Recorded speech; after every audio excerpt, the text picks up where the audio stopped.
വന്നിരിക്കുന്നത്. അതുകൊണ്ട് തന്നെ പ്രിയപ്പെട്ട രാഹുൽ മാങ്കൂട്ടത്തിന്റെ ചിഹ്നമായ കൈപ്പത്തി ചിഹ്നത്തിൽ നിങ്ങളുടെ വോട്ടുകൾ രേഖപ്പെടുത്തി അദ്ദേഹത്തെ വൻപിച്ച ഭൂരിപക്ഷത്തോടെ വിജയിപ്പിക്കണമേ എന്ന് ഞാൻ അഭ്യർത്ഥിക്കുകയാണ്. ഒന്ന് രണ്ട് കാര്യങ്ങൾ കൂടി പറയാനുണ്ട്.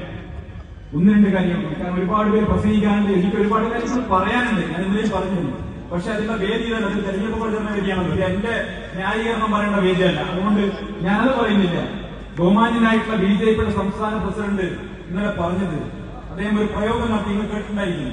ശിഖണ്ഡിയെ മുൻനിർത്തി, അല്ലെ, കൗരവപ്പട, അങ്ങനെയാണോ പറയുന്നത്? ശിഖണ്ഡിയെ മുൻനിർത്തി കൗരവപ്പട ചെയ്തതുപോലെയുള്ള യുദ്ധം വന്നത്. ഞാൻ ഇന്ന് രാവിലെ പറഞ്ഞു, എന്റെ സുരേന്ദ്രേട്ട, നിങ്ങൾ ചുരുങ്ങിയ പക്ഷം ബാലരമയുടെ മറ്റേതുണ്ടല്ലോ, ബാലരമയെങ്കിലും ഒന്ന് വായിക്കണം. ഏത് ഇവിടെ ശിഖണ്ഡിയെ മുൻനിർത്തി യുദ്ധം ചെയ്തത് പാണ്ഡവപ്പടയാണ്, കൗരവപ്പടയല്ല. മൂപ്പർ എന്തുകൊണ്ടാണ് ഇങ്ങനെ പറഞ്ഞത് എനിക്കറിയില്ല. അപ്പൊ അതുകൊണ്ട് ഇത്തരം കാര്യങ്ങൾ അവഗാഹമില്ലെങ്കിൽ, അറിവില്ലെങ്കിൽ അത് പ്രകടിപ്പിക്കാതിരിക്കുക എന്നുള്ളതാണ് സാമാന്യമായിട്ടുള്ള ബുദ്ധി. ദയവ് ചെയ്ത് ഇനി ട്രോളുകൾ ഏറ്റുവാങ്ങാൻ വേണ്ടി വരരുത്. ദയവ് ചെയ്ത് ഇത്തരം കാര്യങ്ങൾ പറയുന്നതിന് മുമ്പ് പഠിച്ചിട്ട് പറയാൻ വേണ്ടി ശ്രമിക്കണം, അല്ലെങ്കിൽ പറയരുത്. ഇത് മാത്രമേ പറയുന്നുള്ളൂ. ഇവിടെ ഒരുപാട് കാര്യങ്ങൾ ബാക്കി പറയാനുണ്ട്. എന്തായാലും ഇന്നിപ്പോ മുഖ്യമന്ത്രിക്ക് വലിയ പരാതി. മുഖ്യമന്ത്രി പറയുന്ന ഒറ്റ കാര്യം, സന്ദീപ് വാര്യർ പറഞ്ഞതും ചെയ്തുമായ പഴയ കാര്യങ്ങളൊക്കെ ഓർമ്മ വേണമെന്നാണ് പറയുന്നത്. ഒരു കാര്യം ഉറപ്പു തരാം, സന്ദീപ് വാര്യർ ഇന്നലെ വരെ പറഞ്ഞത്, മിനിഞ്ഞാന്ന് വരെ പറഞ്ഞത്, ഞാൻ അന്ന് വിശ്വസിച്ചിരുന്ന രാഷ്ട്രീയ പ്രസ്ഥാനത്തിന്റെ പ്രത്യയശാസ്ത്രപരമായിരുന്നു.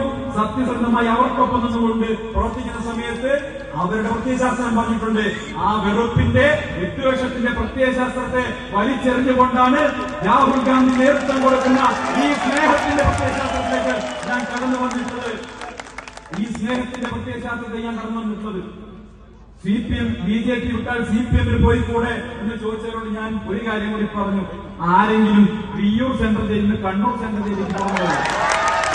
ഞാൻ ഈ ജയിലിൽ മോചിതനാണ്. 20 വർഷത്തെ ജീവപര്യന്തം അനുഭവിച്ച് മോചിതനാവാൻ വേണ്ടി വന്നയാളാണ് ഞാൻ. കണ്ണൂർ സെൻട്രൽ ജയിലിലേക്ക് മാറ്റം കിട്ടാൻ വേണ്ടി അപേക്ഷിച്ച ആളേ അല്ല. അതുകൊണ്ട് അതിനെനിക്ക് താല്പര്യവുമില്ല. അതുകൊണ്ടാണ് ഞാൻ കോൺഗ്രസിന്റെ കൊടിയെടുത്ത് വന്നിട്ടുള്ളത്. ഒരു തർക്കവും വേണ്ട. കേരളത്തിലെ ഗ്രാമാന്തരങ്ങളിൽ പോയി ഇവരുടെ ഈ കൂട്ടുകെട്ടിനെ തുറന്നു കാണിക്കുന്ന പരിപാടികളുമായി കോൺഗ്രസിന്റെ വേദികൾ ഉണ്ടാകും എന്ന് ഉറപ്പു നൽകിക്കൊണ്ട്, പ്രിയപ്പെട്ടവരെ, നിങ്ങളിൽ ഒരാളായി ഇന്നലെ മുതൽ എന്നെ സ്വീകരിച്ച ഈ പാലക്കാട്ടെ കേരളത്തിലെ ലക്ഷാവധി കോൺഗ്രസ് പ്രവർത്തകരുടെ മുന്നിൽ നമസ്കരിച്ചുകൊണ്ട്, UDF പ്രവർത്തകരുടെ മുന്നിൽ നമസ്കരിച്ചുകൊണ്ട്